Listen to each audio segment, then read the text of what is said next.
Hello, welcome to A Journeyman's Travels. My name is Daniel Scheifler, and welcome. Today we'll be discussing first principles of retrospectives. This one will be retrospectives must be intentional. Now before we begin, let's start with what is this thing we're calling a retrospective. For those of you in the know, you'll remember that it is a pretty standard meeting run at the end of a Scrum sprint in Agile to give the team a chance to reflect, to retrospect on how the sprint went and ways in which they might improve. Now, key to that is that it is acting on two key pillars for Scrum: inspection and adaptation. Now, both of these are very similar to what Agile is talking about because it's about responding to change and also collaborating in a way so we learn how to make software better.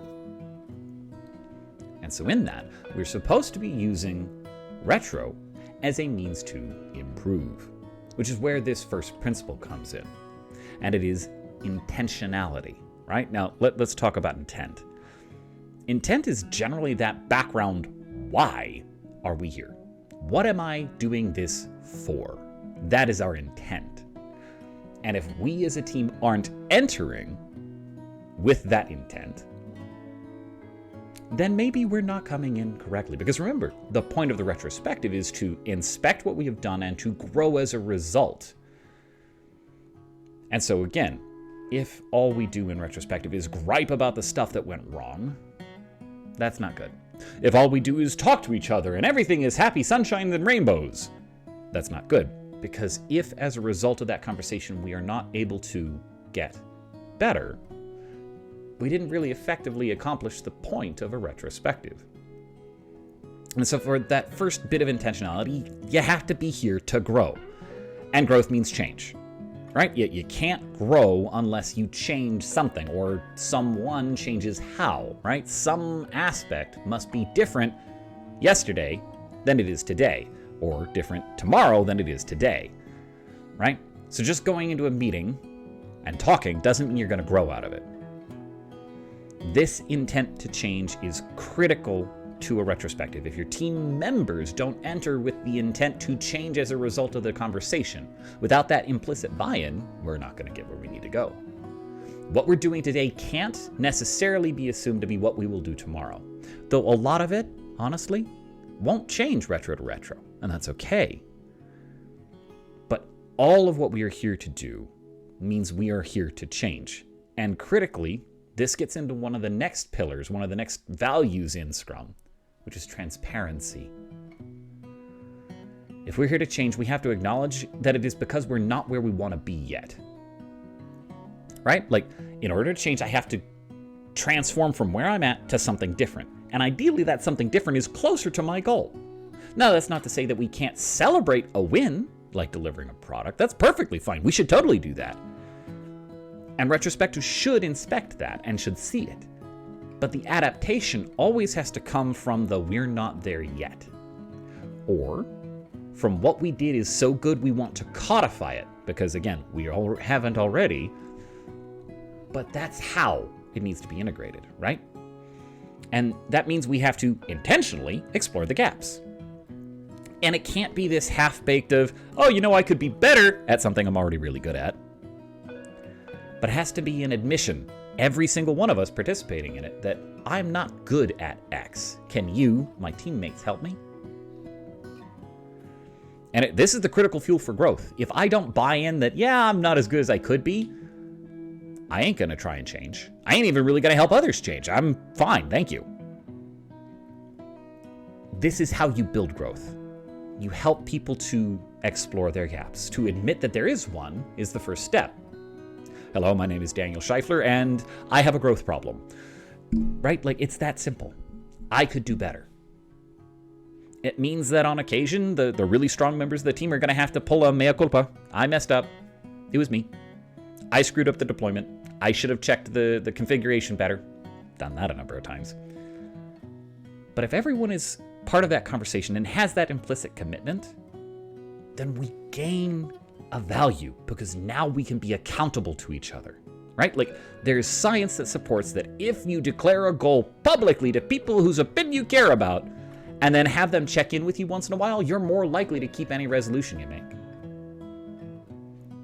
It's no wonder we like to make our resolutions silently in a notebook that we never open again until the next year.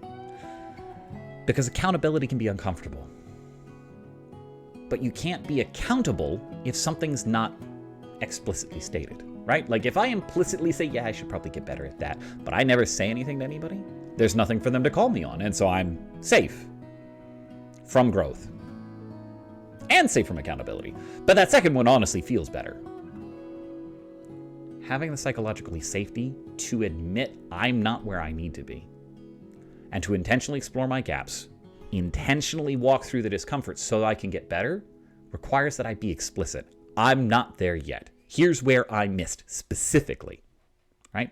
We can't be vague and hand-wavy about this. It needs to become expressed, because in keeping it implicit, I am hiding it from myself and others. But in order for us to be able to take this implicit stuff and make it explicit, visible, transparent to everyone, we're going to have to critically engage with the meetings, right? You can't get growth by tuning out and taking out your phone and starting to scan Instagram while you're in the meeting.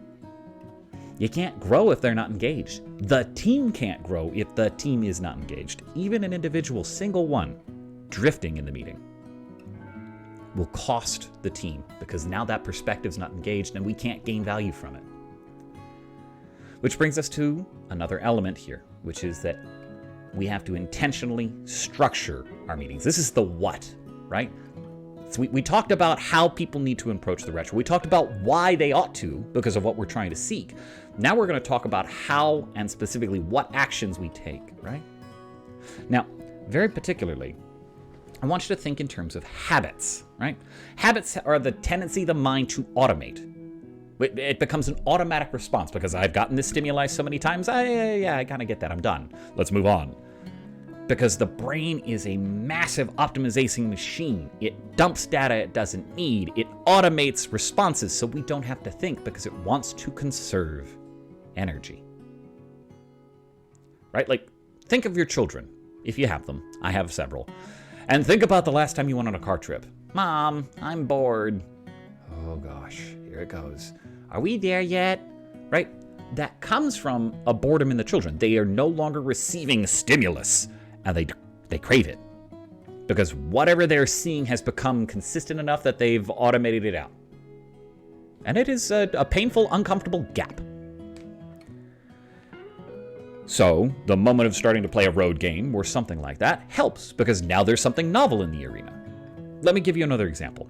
Consider toothpaste, right? How many times have you really thought about your toothpaste? Aside from the time you ran out when you had to go get more, not very often, right? Like, it's just kind of an automatic process. Wake up, I personally brush my teeth right as I get up because my breath stinks in the morning and I don't like that, and after I have my coffee. So I just go there, squirt, and I'm done. I built a habit, right? And so I basically blank out. I'm not thinking about it. I'm just, here's the motions. What do I need to do? And off I go. And oftentimes I'm completely somewhere else. Like, I might be physically in the bathroom, but my mind is about the thing I have to go do for work, or what I'm doing next, or goodness knows what. But I'm no longer here. Unless my wife bought a new kind of toothpaste. Instead of the usual mint flavor, now it's green tea. Y'all remember when Colgate was selling all of those random flavors? I do. That was fun. Because almost every month I'd have a new flavor, and I kind of got to look forward to it. But it was that novelty that, oh hey, wait a minute, there's something new here. And I would re-engage with brushing my teeth. Because there was something new that said, hey, this is not your normal old standard pattern. Now, of course, repeating enough times, I started to automate it again. But for a brief instant in my habit, I was conscious of it again. And so the question I would pose to you is that for a retrospective, how do we make the habit of a retrospective not fall into the completely automated side of our brain? Here's my recommendation. Vary the format. Right? One of the most common formats we run is the 3-column format. Stop, start, continue. Stop, start, continue. Stop, start, continue. It's great. It's like training wheels. This is how you learn to ride the bike. This is how you learn to retrospect. But if you do it too often, people disengage. They stop thinking because it's easier and it's too familiar. They think they know how to go through it, and so they will go through the motions. This is not them being evil or lazy. This is the brain doing its natural thing. And so we, as, say, a Scrum Master, might need to balance novelty with the ability for us to execute so that we can continue to learn. This is actually a really great place for a Scrum Master or a dev leader, someone to influence intentionally their team and to court the conversations that need to happen. Hey, we're having this behavioral challenge where the devs are throwing stuff over the wall to the QA. Might be a good time to have a retrospective that has that conversation about how we work on our handoffs. Because even calling them a handoff might be bad. Right? It helps provide the chance for you to focus on something other than just the raw doing, right? The point of retrospective is not to be efficient. The point in retrospective is to accomplish the why, to change, to grow, to improve, to be effective. Thinking about your team's interactions. After all, that's one of the first things mentioned in the Agile Manifesto, right? So it should be totally something we can call out as a group value during a retrospective. With that now, I want to turn and kind of tie it all together, because intentionality is core to retrospectives. Growth only happens when we're challenged. Otherwise, it's a habit. It's automated as a response. We have to intentionally seek to grow, and we need to do so consistently. Because we're not making a habit of trying to grow, I can guarantee you we're going to stay in place. But this means you need to be intentionally committed to exploring areas of our discomfort, to find those places where we need to grow. And then critically, to actually applying what we learned we should try. That can look like accountability between our teammates, but it means we have to be transparent for them to do it. Of course, we need to make this habit, the habit of actively, intentionally engaging with our retrospectives, consistent, and to stay consistently tuned in. We need to stay engaged, because if the meeting is just on our calendars and we kind of sleep through it, then might as well not have happened. We have to intentionally seek the growth, which sometimes means talking about something beyond just what we did and talking about how we did it to improve.